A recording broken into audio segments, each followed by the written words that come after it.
സമാധ്യസ്ഥനായ ചെങ്കോട്ടുകോണം മുൻ അധ്യക്ഷൻ പൂജനീയ ബ്രഹ്മപാദാനന്ദ സരസ്വതി തൃപ്പാദങ്ങൾക്ക് ശ്രദ്ധാഞ്ജലിയും യതിപൂജയും നടന്നു.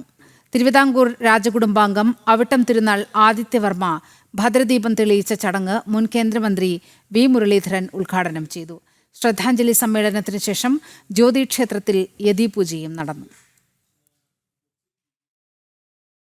ചേങ്കോട്ടുകോണം ശ്രീരാമദാസ മിഷൻ ആശ്രമത്തിലെ ജ്യോതിക്ഷേത്ര സന്നിധിയിലാണ് ചടങ്ങുകൾ സംഘടിപ്പിച്ചത്. സമാധിസ്ഥനായ മിഷൻ മുൻ അധ്യക്ഷൻ പൂജനീയ ബ്രഹ്മപാദാനന്ദ സരസ്വതി സ്വാമികൾക്ക് ശ്രദ്ധാഞ്ജലി അർപ്പിച്ചുകൊണ്ടാണ് ചടങ്ങ് സംഘടിപ്പിച്ചത്. തിരുവിതാംകൂർ രാജകുടുംബാംഗം അവിട്ടം തിരുനാൾ ആദിത്യവർമ്മ ഭദ്രദീപം കൊളുത്തിയ ചടങ്ങ് മുൻ കേന്ദ്രമന്ത്രി വി മുരളീധരൻ ഉദ്ഘാടനം ചെയ്തു. സത്യാനന്ദ സരസ്വതി സ്വാമികളുടെ പ്രവർത്തനങ്ങൾ കേരളത്തിൽ മാത്രം ഒതുങ്ങുന്നതല്ലെന്ന് പറഞ്ഞ വി മുരളീധരൻ ബ്രഹ്മപാദാനന്ദ സരസ്വതി സ്വാമികളുടെ പ്രവർത്തനം ഹൈന്ദവ സമൂഹത്തിന് മാർഗദർശനം നൽകിയെന്നും പറഞ്ഞു.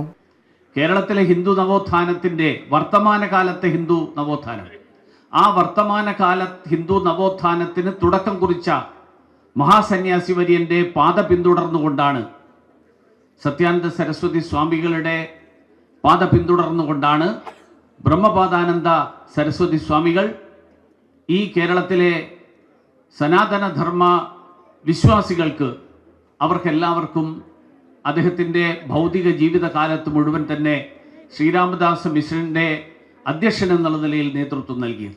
കേരളത്തിനകത്ത് മാത്രം ഒതുങ്ങി നിന്നില്ല സത്യാനന്ദ സരസ്വതി തിരുവടികളുടെ പ്രവർത്തനങ്ങൾ. സ്നേഹത്തിൻ്റെയും സൗമ്യതയുടെയും നിത്യസാന്നിധ്യമായിരുന്നു ബ്രഹ്മപാദാനന്ദ സ്വാമികളെന്ന് കൊളത്തൂർ അദ്വൈതാശ്രമം മഠാധിപതി സ്വാമി ചിദാനന്ദപുരി പറഞ്ഞു. ബ്രഹ്മപാദാനന്ദ സ്വാമികൾ സ്നേഹത്തിൻ്റെയും സൗമ്യഭാവത്തിൻ്റെയും ഒരു നിത്യ സാന്നിധ്യമായിരുന്നു. എത്ര കഷ്ടപ്പെട്ടാലും ഏതൊരു യോഗത്തിനും പറഞ്ഞ സമയത്തിന് സ്വാമിജിയുടെ സാന്നിധ്യം ഉണ്ടാകുക.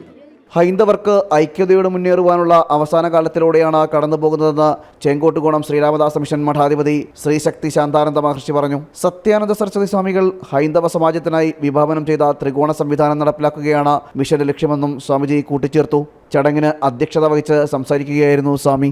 ചേങ്കോട്ടുകോണം ആശ്രമത്തിൽ മുസ്ലിം വരുന്നുണ്ട്, ക്രിസ്ത്യാനി വരുന്നുണ്ട്, ഹിന്ദു വരുന്നുണ്ട്, എല്ലാ പേരും വരുന്നുണ്ട്, വിദേശികൾ വരുന്നുണ്ട്. എല്ലാ പേരെയും രണ്ടു കൈകളും നീട്ടി സ്വീകരിക്കുന്ന ഒരു സംസ്കാരം, അത് സനാതന ധർമ്മത്തിൻ്റെ സംസ്കാരം ഈ മണ്ണിൽ നിങ്ങൾക്ക് കാണുവാൻ കഴിയും. അങ്ങനെ നോക്കുമ്പോൾ ഇവിടെ ജാതി എന്ന് പറയുന്ന ഒരു സിദ്ധാന്തമില്ല. ആ ഒരു സംസ്കാരം നിലനിർത്തി മുന്നോട്ട് കൊണ്ടുപോകുവാൻ നിങ്ങളുടെയൊക്കെ അനുഗ്രഹം ഞങ്ങളുടെ മേൽ ഉണ്ടാകണം എന്നുള്ള ഒരു എളിയ പ്രാർത്ഥന മാത്രം സമർപ്പിക്കുന്നു. ജയ് സീതാറാം. ചടങ്ങിന്റെ ഭാഗമായി സന്യാസി വര്യന്മാർക്ക് യതിപൂജയും സംഘടിപ്പിച്ചു.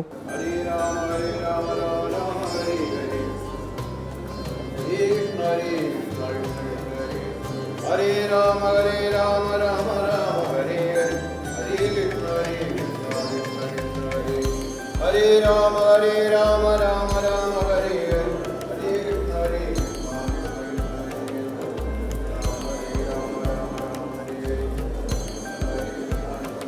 ശ്രീ ശക്തി ശാന്താനന്ദ മഹർഷിയുടെ അധ്യക്ഷതയിൽ നടന്ന ശ്രദ്ധാഞ്ജലിയിൽ ശ്രീരാമദാസാശ്രമം രാമഗിരി മുംബൈ മഠാധിപതി ബ്രഹ്മശ്രീ സ്വാമി കൃഷ്ണാനന്ദ സരസ്വതി അനുസ്മരണ പ്രഭാഷണം നടത്തി. വാഴൂർ തീർത്ഥപാദാശ്രമം മഠാധിപതി സ്വാമി പ്രജ്ഞാനന്ദ തീർത്ഥപാദർ, മാർഗദർശക മണ്ഡൽ സംസ്ഥാന കാര്യദർശി സ്വാമി സൽസ്വരൂപാനന്ദ സരസ്വതി, BJP സംസ്ഥാന സെക്രട്ടറി ശോഭാ സുരേന്ദ്രൻ, കടകംപള്ളി സുരേന്ദ്രൻ MLA, മുൻ DGP TP സെൻകുമാർ തുടങ്ങി രാഷ്ട്രീയ, സാംസ്കാരിക, ആത്മീയ മേഖലയിലെ പ്രമുഖ വ്യക്തിത്വങ്ങൾ ചടങ്ങിൽ സാന്നിധ്യമറിയിച്ചു.